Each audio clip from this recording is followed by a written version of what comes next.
하나님 말씀 창세기 28장 15절에서 22절 말씀입니다. 창세기 28장 구약성경 41면 28장 15절에서 22절입니다.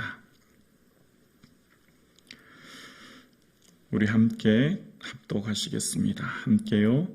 내가 너와 함께 있어 내가 어디로 가든지 너를 지키며 너를 이끌어 이 땅으로 돌아오게 할지라.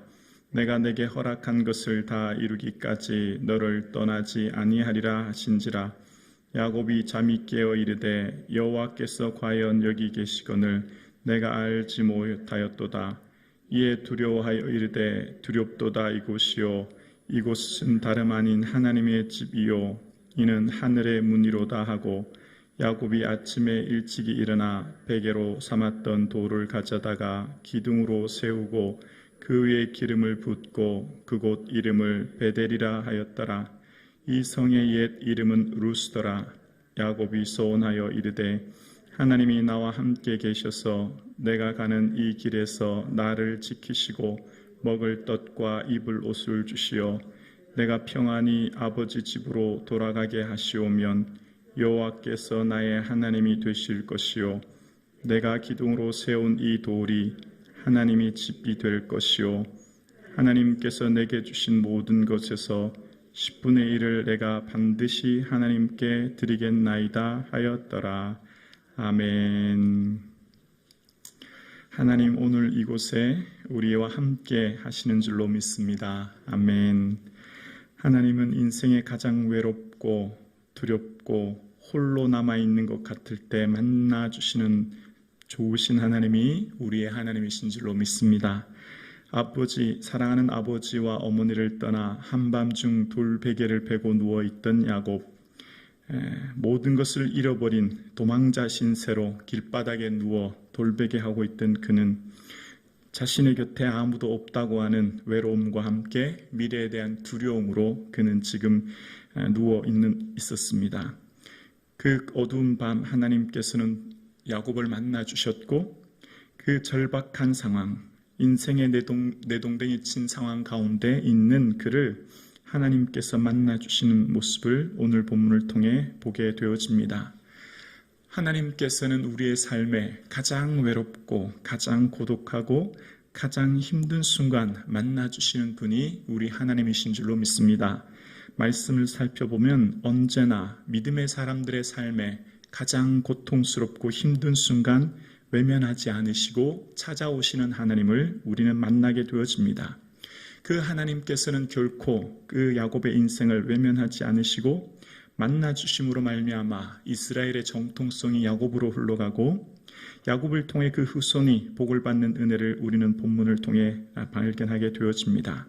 그리고 하나님께서는 야곱에게 내 조부 아브라함의 하나님, 이삭의 하나님이라 말씀하시면서 야곱이 평소 들었던 할아버지 아브라함의 하나님, 아이를 낳지 못하는 백세가 되어 할머니가 경수가 끊어진 그때 아버지를 낳게 되었다는 말씀, 그리고 아버지는 어디를 가든지 흉년의 때에 파는 곳마다 우물이 났다고 하는 아버지가 만난 그 하나님, 그 귀로만 듣던, 그 이야기로만 듣던 할아버지 하나님, 아버지의 하나님이 드디어 나의 하나님이 되어주셨고 내 삶 가운데 직접 경험되어지는 하나님을 그는 만나게 되었습니다.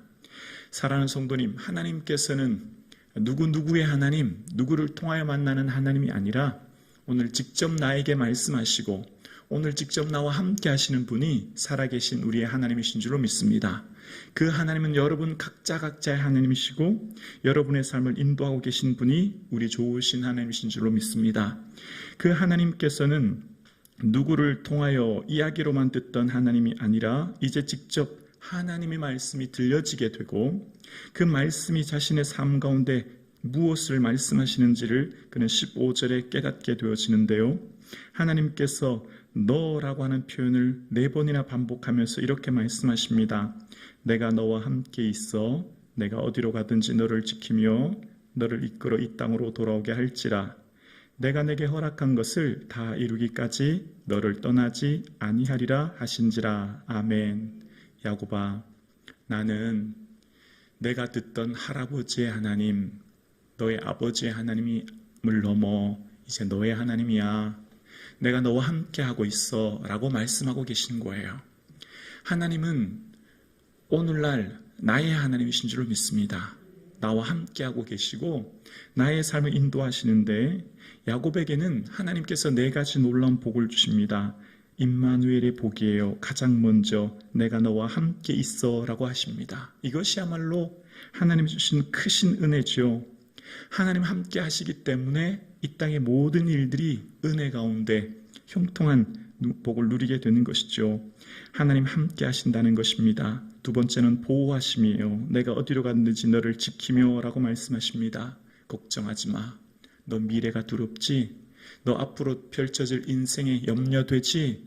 걱정하지 마라. 내가 너를 보호하고 지킨다. 지금 외삼촌이 있는 곳까지 가는 그 길도 사실은 어떻게 될지, 강도떼를 어떻게 만날지, 광야의 모래폭풍과 사막으로 인하여 또 먹을 것도 입을 것도 없는 그는 당장 끼니 걱정부터 해야 되는 두려움 가운데 있을 때 하나님이 지켜주신다는 거예요. 여러분은 어떻습니까? 오늘 이 새벽 예배 나오신 사랑하는 성도님, 여러분의 삶의 미래는 두렵지 않으십니까? 여러분의 삶은 나 혼자인 것처럼 느껴지지는 않으십니까? 하나님이 나와 함께 하시고 나를 보호하고 계신 줄로 믿습니다.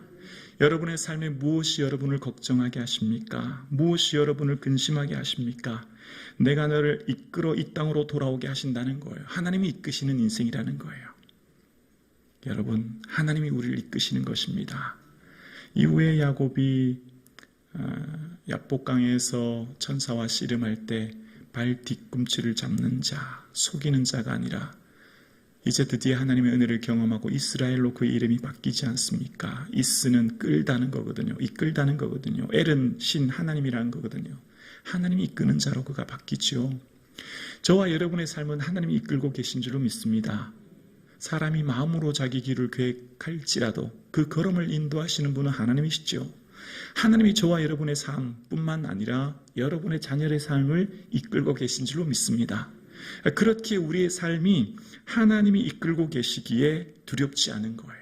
염려되지 않은 것입니다. 그래서 하나님께서 사명을 주십니다. 내가 내게 허락한 것을 다 이루기까지 너를 떠나지 않는다는 거예요. 하나님은 야곱을 통해 이루실 사명과 야곱을 이루실 하나님의 은혜가 있다는 것입니다. 하나님은 저와 여러분 각자에게 주신 사명이 있는 것이죠. 그것을 이루기까지 떠나시는 분이 아니십니다. 우리의 생명 또한 그렇습니다. 이 땅을 떠나는 것, 우리의 사명이 다할 때까지 결코 떠나지 않을 것입니다.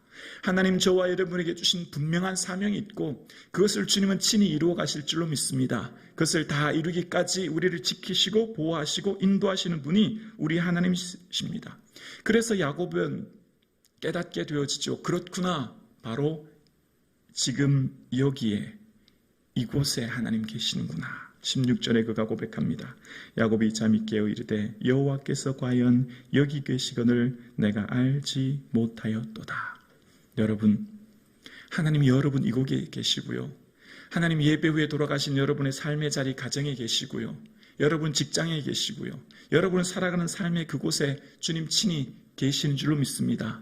그것을 믿을 때 우리의 삶이 능력 있고 힘 있고 권능 있는 염려와 두려움이 사라지는 은혜를 누리게 되죠.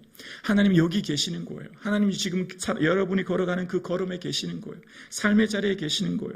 그래서 하나님이 만나주시는 하나님의 임재하시는 장소인 하나님의 집이 되는 것이고 그것에서 하나님 어디에서 기도하든 어디에서 간구하든 하나님께 올려드리는 예배와 찬송과 기도가 주께 드려지는 하나님의 문이 될 줄로 믿습니다.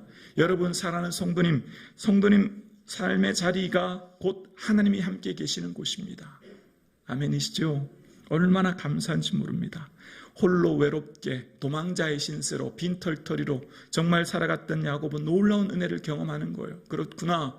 할아버지 아브라함의 하나님만이 아니라 나와 함께 하신 하나님은 지금 있는 내가 누워있는 이곳에 함께하고 계시고 내가 가는 그 길도 지키시는구나 깨닫게 되었습니다. 그리고 그가 돌베개 하였던 베개를 놓고 기름을 붓고 그것을 세워 베델이라고 이해를 합니다. 하나님의 언약을 영원히 잊지 않겠다고 하는 이 시대의 문화적 표현이에요. 하나님 제가 잊지 않겠습니다. 하나님 나와 함께 하시는 것 그리고 이곳에 계시고 나를 인도하시는 것, 제가 그 확실한 언약을 믿고 감사합니다 라고 고백해요. 사랑하는 성도님, 우리의 삶에 예수님께서 늘 동행하고 계시고 그 좋으신 예수님 생각하시고 바라보시고 예수님께 늘 감사를 많이 올려드릴 수 있기를 주 이름으로 축원합니다. 찬송을 입술의 열매에 있는 찬양을 많이 올려드릴 수 있기를 원합니다. 그래서 야곱이 하나님 나와 함께 계셔서 20절인데요.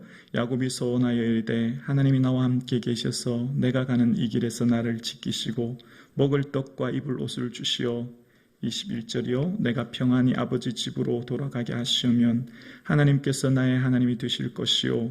22절입니다. 내가 기둥으로 세운 이 돌이 하나님의 집이 될 것이요. 하나님께서 내게 주신 모든 것에서 10분의 1을 내가 반드시 하나님께 드리겠나이다 하였더라. 아멘.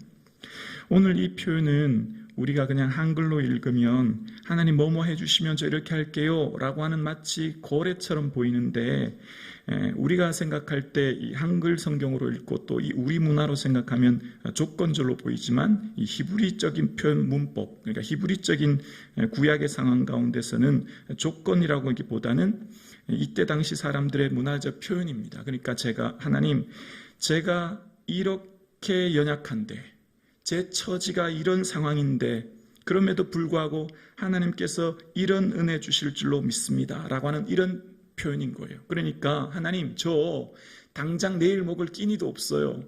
저 당장 살면서 어떻게 살아야 갈지도 몰라요. 미래가 두려워요. 제가 할 수 있는 것 아무것도 없어요. 저의 처지 아시죠? 하나님, 저의 연약함 아시죠? 제 모든 것 다 아시죠? 하나님 말씀대로 저는 그것을 믿습니다. 하나님 말씀하신 것이 이루어질 줄 믿어요. 그래서 하나님, 그렇게 돌아오게 하신 하나님의 은혜를 내가 누리기 원합니다. 하나님 은혜 주세요라고 하는 완곡한 히브리적 표현인 거예요. 오늘 예배드리신 사랑하는 성도님, 우리의 처지를 보면 얼마나 연약한지 몰라요. 나의 상황, 나의 조건, 내 주변, 내 삶을 보면 얼마나 힘들고 지친지 몰라요. 때로 우리가 믿음으로 산다고 하지만 정말 염려가, 근심이, 걱정이, 또 불안이 불쑥불쑥 일어날 때가 한두 번이 아니에요. 믿음으로 산다고 하지만 정말 내 삶 가운데 일어나는 수많은 조건들을 보며 염려와 근심이 일어나는 것이 한두 번이 아니에요. 하나님, 저희처럼 연약한 자예요. 하나님, 저희처럼 부족한 자입니다. 하나님, 이런 저에게 하나님 은혜 주세요. 하나님, 긍휼을 베풀어 주세요. 그래서 하나님, 다시 하나님의 말씀이 이루어지는 것을 내 삶으로 간증하며 살 수 있게 해주세요. 저와 여러분의 고백 되어질 수 있기를 주의 이름으로 축원합니다. 우리는 이처럼 연약한 자입니다. 한 끼의 식사도 준비되지 않은 야곱, 내일에 대한 두려움과 도망자의 신세로 살아가는 야곱, 하나님, 저 이런 자입니다. 저 이런 연약한 자입니다. 그렇지만 하나님 은혜 주시면 잊지 않겠습니다. 제가 말씀대로 순종하겠습니다 라고 하는 고백을 드렸던 것처럼 오늘 저와 여러분의 삶에 무엇이 여러분을 두렵게 하십니까? 무엇이 여러분을 연약하게 만듭니까? 무엇이 여러분을 지치게 만드십니까? 무엇이 여러분을 한없이 초라하게 만드십니까? 걱정하지 마십시오. 하나님은 여러분 조건 보고 부르신 분이 아니에요. 하나님은 여러분 상황 보고 부르신 분이 아니죠. 하나님은 우리의 아버지시죠. 저를 낳으신 분입니다. 조건이 아닌 전적인 사랑으로 부르셨기에 하나님은 우리를 이끄시고 보호하시고 지키시는 임마누엘의 하나님이 나의 하나님이신 줄로 믿습니다. 그러므로 하나님 앞에 마음껏 기도하고 아뢰므로 하나님 주시는 은혜 가운데 기쁨이 충만한 이 하루 되어지기를 주의 이름으로 축원합니다. 좋으신 하나님은 우리의 조건이나 우리의 상황이 아니라 전적인 은혜 가운데 부르셨고 나를 낳아주시고 길러주신 그 아버지의 사랑, 어머니의 사랑처럼 오늘도 우리를 지키시는 주님을 바라볼 수 있기를